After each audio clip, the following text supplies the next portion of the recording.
鱼呢就在那里，就感觉哎这个很对口味，就吃掉了，或者呢另外投一个东西过来呢，就觉得好像不是我要的，就把嘴巴闭起来。我们说一个回应啊，一个这样子的开放的，或者说是一个不是的很好的回应，它就很封闭。就是这样一个两头鱼在那个地方投过去投过来，这个时候我的想象就是说，首先第一个呢，就是说这两头鱼都很聪明，他们知道自己要什么。他们也就没有我们所说的那个这个病那个病的啊，所以就坚信也不强调各种病。然后呢，那我就在想呢，这两头鱼都很聪明，他们知道自己要什么。他们在干什么呢？这个病到底在干什么呢？啊 ，OK， 我就这两个问题。我不知道我们能不能把你那个意思去这样的比较准确。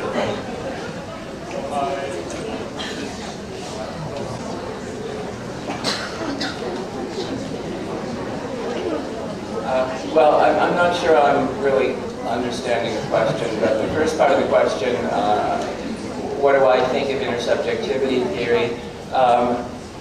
You know, in some ways I think it's kind of unfortunately fussy about, you know, it's very fussy about getting language very precise.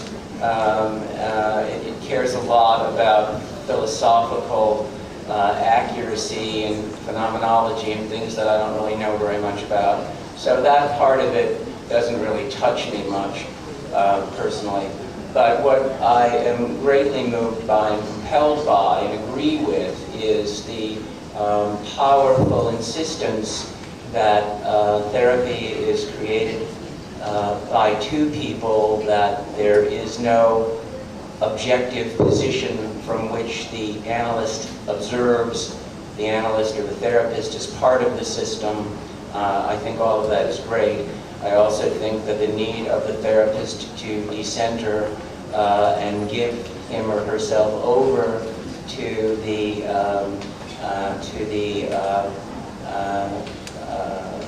subjective reality of the patient is vital. So I love all that stuff. 那么这位说他可能对第二个问题不是非常的理解。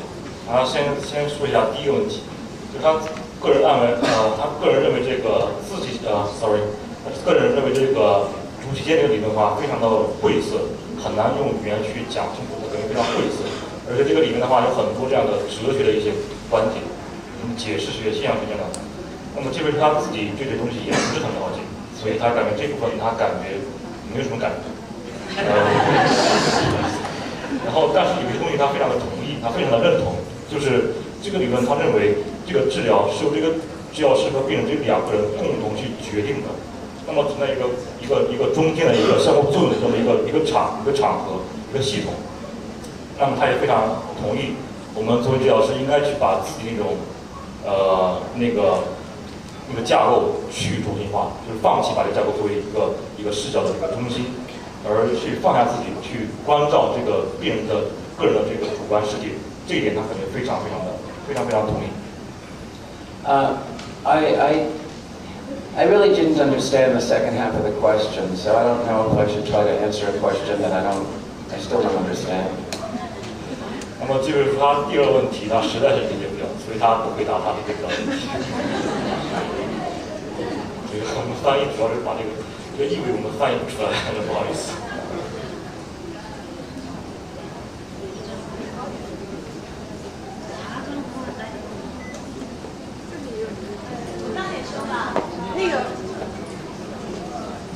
那个我想问，时间还有剩下最后一个问题啊，不好意思，时间不要结束。我想问一下，就是先开始 Jeffery 讲了他那个病例嘛，就是那个案例，就是说那个。病人有很多不合理的要求，然后最后就是让他就是宁愿到中国去回应中国的一些学生，然后把他一个人抛在风里的那个案例，我不太记得他名字。然后我就想到一个，就是后来说要在他那种情境下去理解他，然后就是去那样子的话，难道就是如果一开始去做的话，这样子去满足他的一些要求，去理解他？那么会不会让病人在这个情境当中就是会待得很舒服？因为他这种不合理一直是不得到回应的。然后如果去就是回应他这种理解了他这种让他觉得很舒服的话，他会不会待在这种情境当中就不愿意出来？反而会就是去影响他的改变呢？谢谢。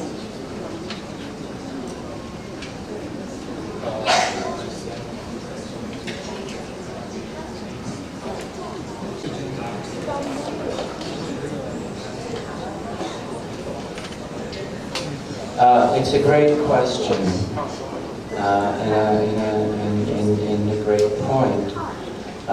I think that basically we have always been told not to be gratifying and not to give in to patients past a certain point. Where that point is always in question, but the theory is that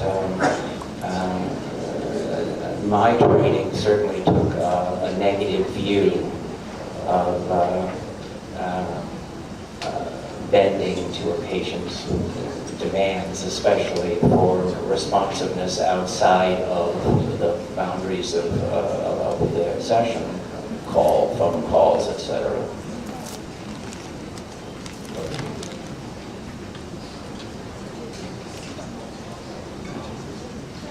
The training was, as this woman suggests, the idea was don't gratify.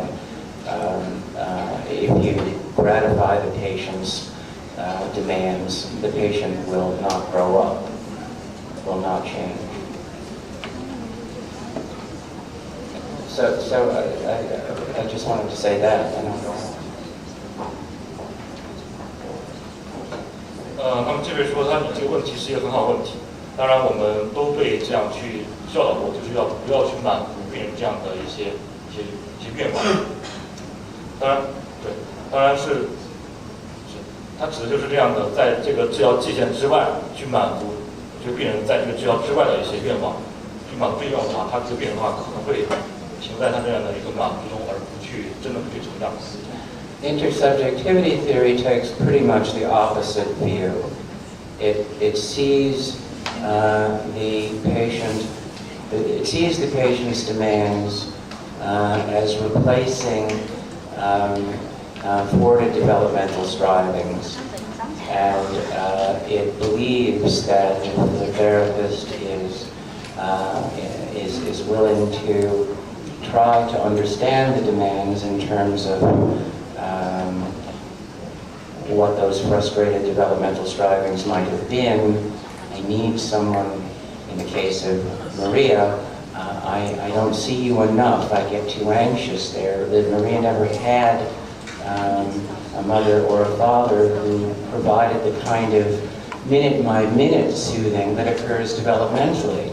In real life, a child has a mother there or a father there all the time. And the child has little mini anxiety attacks constantly.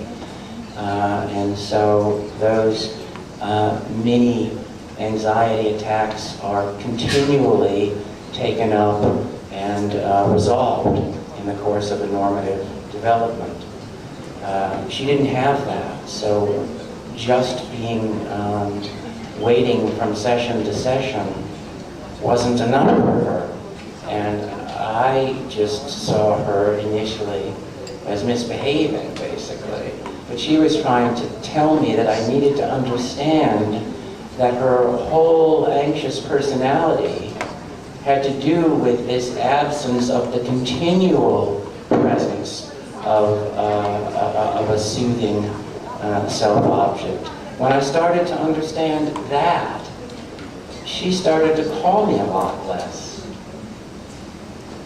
So her change was not because I insisted on enforcing the rule. Her change was because I began to understand what her demand, where it came from in terms of her developmental needs. 那么这回具体到，当然这个体田理论的话，对于这一点就有非常不一样的一个观点。那么他们认为，实实际上这个病人这些要求、这些需要的话，实际上是在表达他自己的一个发展的一个努力、一个需要、一个需求。那么如果我们作为治疗师能够去理解他们这些发展的需求是什么，他们曾经那些被组织的或者那些失误的那些发展的一个努力是什么？那么在这个个案里的话，当然跟Jeffery提到这个玛瑞亚的话，她感觉自己是没有被关注够的，感觉自己是没有被Jeffery去关注够的。他感觉自己非常的焦虑，因为这个玛瑞亚他的父母的话都是一个非常缺席的那么一个状态，没有能够给大家提供这样的足够的一个抚慰。那么这玛瑞亚的话总是会经历这样的一些微小的一系列的这样的就是焦虑发作的那个状况。那么他从来都没有能够把这个问题去得到一个比较好的一个处理，能够去得到一个好的一个抚慰。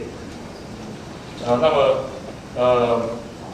实际上对于这个玛瑞来说的话，他一次又一次去等这个治疗师，去等这个治疗开始，实际上这是对于他一个领域，实际上对于他曾经的经历的一个领域。那么当这个那么这个说，实际上这个病人的话，他的这些反应、这些要求、这些症状，都是先跟他表达他自己缺失了什么，他自己是曾经很大因为是缺失掉了。那么这个病人的话，他是缺失一个对他自己进行自我抚慰的这么一个自己个体，一个长期的这么一个缺失状态。所以就是说，当他去这样去理解这个玛瑞亚之后，这个玛瑞亚反而打电话打得更少了，要求变得更少了。那么就是说，实际上，产生这样的治疗改变的，并不是因为Jeffery去打破了这些规矩，或者他去打破了这个限制、这个界限，而是因为他试图去理解玛瑞亚的这些感受，他正在表达什么东西。So just to summarize, I think that the intersubjective or self-psychological position is to be much more welcoming of demands and misbehavior, so-called. But the goal is to understand and to address the underlying source of the demand. If you do that, then the bad behavior melts away. If you just battle with the patient, you might win and they might suppress themselves or they might quit therapy, but they're not, the theory is you're not going to reach the problem that they've come in to try to solve. 那么Jeffery做一个总结，实际上这样的一个主体间的这么一个理论的话，还是这样一个自己性的理论的话，它就是在试图去理解这些病人这个要求、这些反应、这些要求，它背后是在表达什么东西。那么如果我们能够去先这样理解的话，它这些反应都会去减少。而如果我们和病人去这样去争论，去这个就是这个纠缠在一起的话，那么可能我们能够去打赢病人，当然病人也可能会完全就放弃治疗，也不来了。那么实际上，但是这样做的话，对这个病人的问题的话，都没有任何的注意，没有能够帮助他去这个处理这个问题。Shirling, you had a question?